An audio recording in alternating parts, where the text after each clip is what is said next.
When I was a kid, I went to church and learned how God had made us all. Later I learned how he did it, and it was brilliant.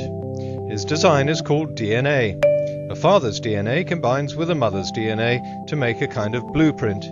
This DNA replicates itself and ensures that the tiny fetus grows into a perfect baby, just the way God intended. We call this intelligent design. The designer is a perfect being, which is why his design is so perfect. Someone once told me, if you want proof of God, just look at your hand. Well, okay, not that hand. Not that hand either. But when I was younger, I did take a look at hands and noticed that they're not all shining examples of the perfect work of God. This is an example of polydactyly, which is a genetic abnormality. It means the DNA copy has been badly executed. And it's not just the hands. The problem I later discovered is that when DNA replicates itself, it sometimes makes imperfect copies. These cause deformities and diseases. Sometimes they're apparent from birth, other times they manifest themselves later in life. Now, if God designed our replication system, there has to be an explanation. No, we're not talking about diseases like typhoid, HIV or hepatitis.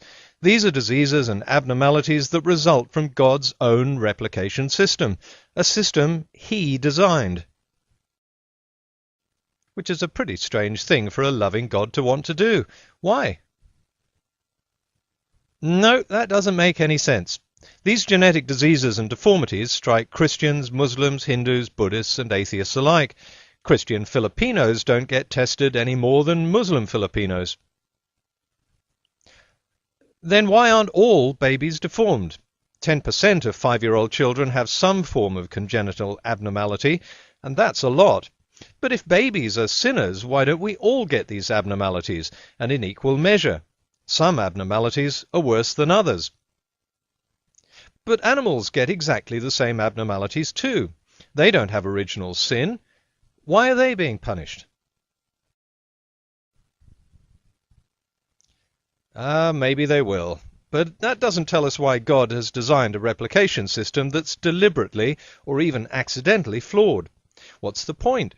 It's very easy for us, living comfortable lives, to say it doesn't matter if these children suffer during their time on earth, but it matters to him, and to her, and them.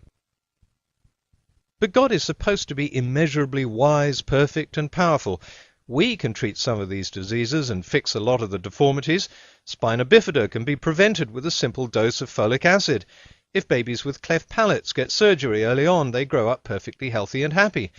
Why couldn't God just fix the problems right from the start? Ah, yes. When all else fails, blame Satan. But the devil would have to step in and physically change the chemical makeup of DNA, not just once, but millions of times, to create mutations that lead to genetic disorders. How? That's an incredible feat. And if God made a perfect system, how can something less powerful manage to change it? But here's the real killer to this idea. Different races get different genetic diseases. This leads us to the very puzzling story of the sickle cell. Sickle cell anemia is a genetic disorder found almost exclusively in Africa and South Asia. It wasn't confined to this area because Satan took a vacation there. The sickle cell is a genetic mutation to the hemoglobin gene, and it's there for a very good reason. It's effective against malaria.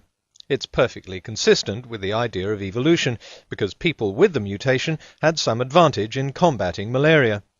Of course, it can cause anemia in some carriers, but the evolutionary benefits of combating malaria outweigh the evolutionary disadvantages of anemia, so the gene thrives and gets passed on.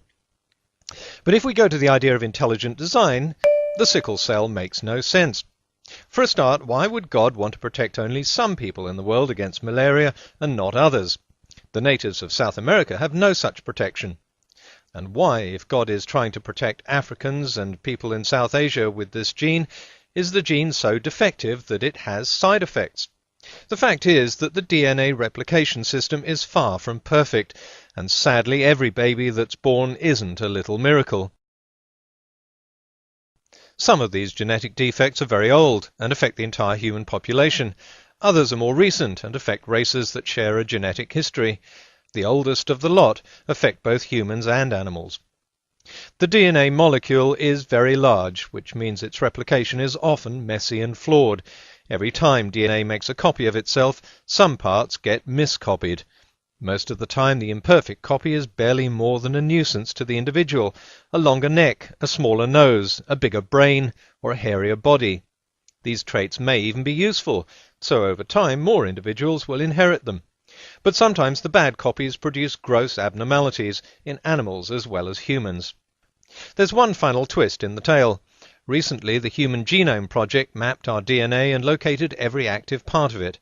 But in between the active genes, the ones that get switched on and hopefully produce a perfect human copy, there are thousands of inactive genes. These are redundant, a throwback to traits that our ancestors had that we no longer require, like a hairy body, or a tail, or a large number of nipples. Every now and again these genes get switched on, obviously by accident.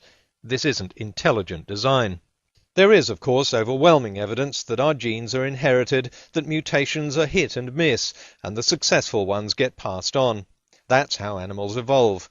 If all this is design, then it's a bad design. If it's deliberately a roll of the dice, then it has devastating consequences for some unlucky children. It's anything but intelligent.